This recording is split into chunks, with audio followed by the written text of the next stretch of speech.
Oh.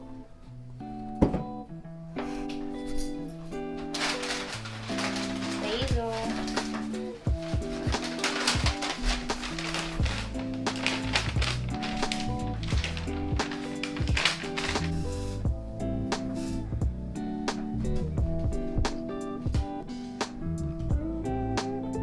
Bendo.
Chuff.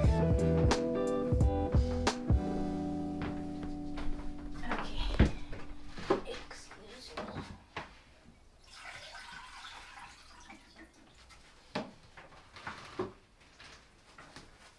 Eat food.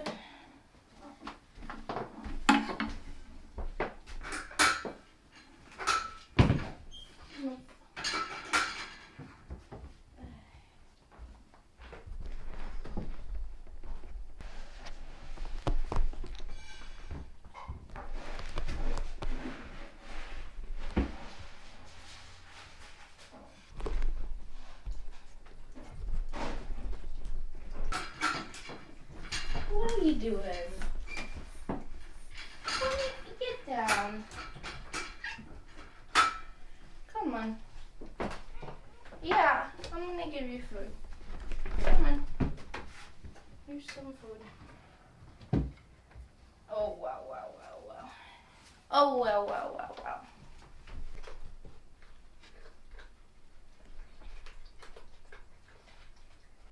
Howdy, guys. So it's leaning on a little bit of a later day today. It's like 4 o'clock or something right now, but I just did a bunch of cleaning and we're starting off this vlog nicely, I think. So I'm actually about to pay for our AX table because we got in. I don't really know like how they're changing things or what they decided to do, but they had applications open for, I don't know if they're still doing the veteran thing, and we got in. So they sent us our little code and I'm just gonna pay for it right now. Tables went up by like $200, and that's not fun, but we're dealing with it because it's AX. So Jasmine's probably gonna go sell at AX while I do MetroCon. But let's pay for it. So is this where we go?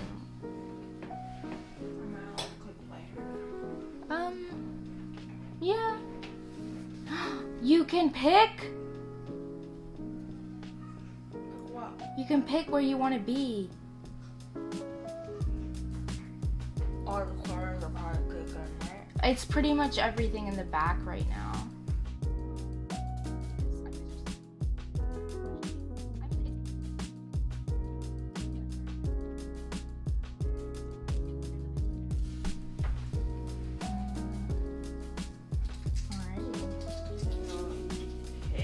Yeah, I didn't either. Howdy, guys. It is Let's try to make it brighter. It is Friday. I'm doing the litter. I've just woken up super late because I'm semi-sick, and we're just trying to do what we can before the sun goes down. So I wanted to show you guys, we got a bunch of new merch in, including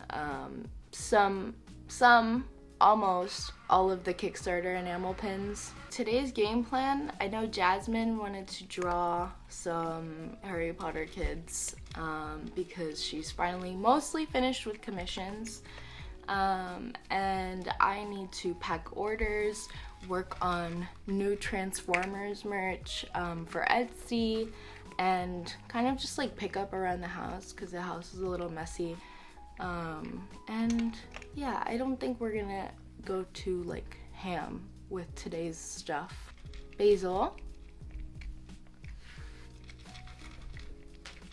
I've been playing with this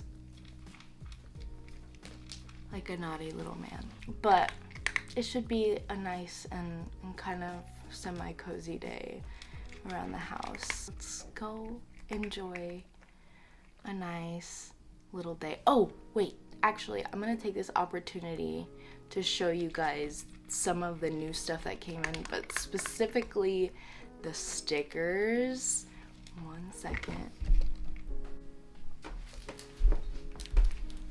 Oh god, I'm losing sun by the minute. Okay, so the stickers came in like 2 days ago now, and it's Jasmine's new like Marauder stickers, which are like super cute, and the battery on this camera is about to die.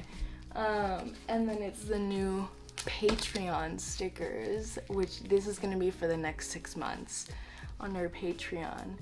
And I just think they came out so good. I need to like do a separate shot so you can see them better, but there's a bunch, so.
Hi, Puma. Puma.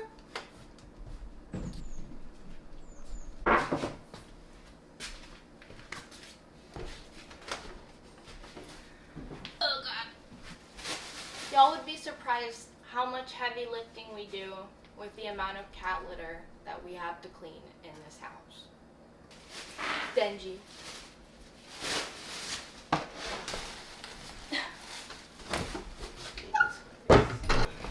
Okay, so now I have to throw all of that out, and mind you, this is just trash from like, I want to say the last 2 days. So it's a mixture of like litter and boxes and stuff. Bendy, Bendo. It's gonna tip over the tripod, and like easily like 100 pounds in trash.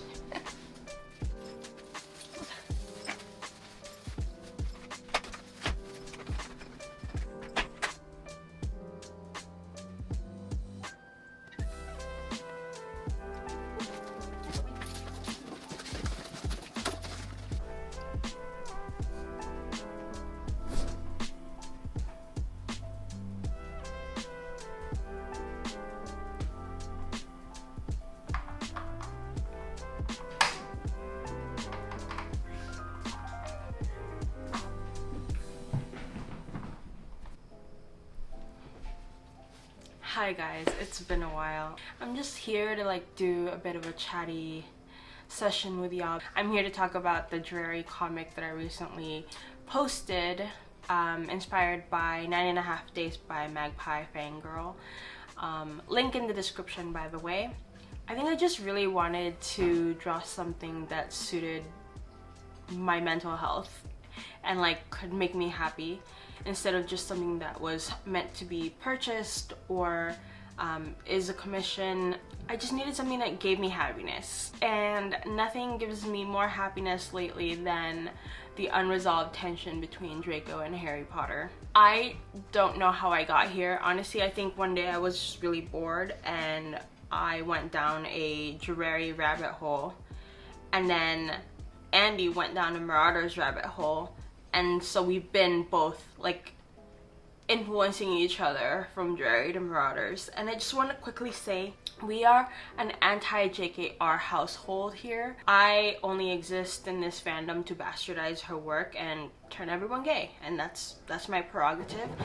I don't financially support her in any way, and I don't plan to. And I'm here to kind of just uplift the small queer artists that are part of this community. So that's where I stand on that. My goal for this piece wasn't really to challenge myself in any new way, which is why the rectangles are very simple and the typography is very simple, and mostly it involves faces and expressions because that's the part that I really personally enjoy. Because as I mentioned before, I wasn't having a good mental health week. It's a challenge takes more effort, you know, and like I think when you're down on yourself, maybe the point isn't to challenge yourself. Maybe the point is to just do what feels comfortable, what you're good at, and roll with that for a little bit until you can feel good enough about yourself to challenge yourself. Because challenges do come with insecurities, because you have to understand that you're not quite where you are yet. And I don't know, when I'm down on myself, I don't have the ability to not turn that knowledge that I'm not where I want to be exactly and like sour it into something that's like, oh well, that's because you suck, and like, you know, that it becomes such a blurred line between the two thoughts that when I'm really down, I need something that can make me feel good about myself. And so it's stuff that I'm just genuinely like happy doing and doesn't necessarily challenge me. That said, I did consult Andy on the last panel of this comic a lot because I hated it. I hated the last panel so much. And I didn't initially hate it. I thought the rough was really good, but I think there were a lot of things wrong with the rough that I didn't notice right away. And so when I started lining it, it just kept looking malformed, and I couldn't understand why. And it's because I wasn't looking at the rough as a rough. I was looking at a pretty solid guideline. The thing with the rough is that it had so many things wrong with it.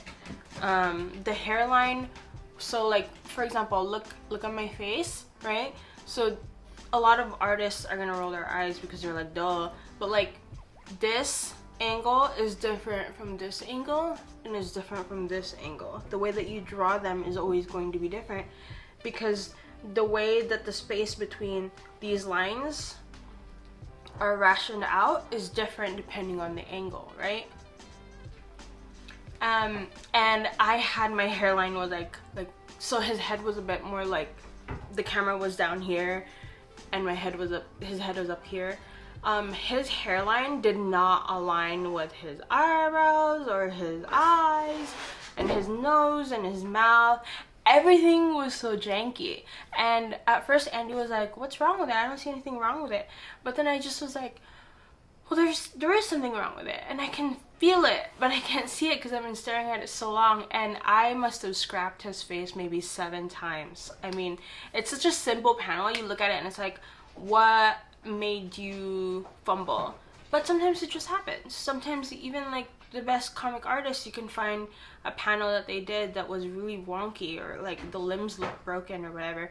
But the point is to not let those things bog you down and just keep pushing forward when it comes to comics, right?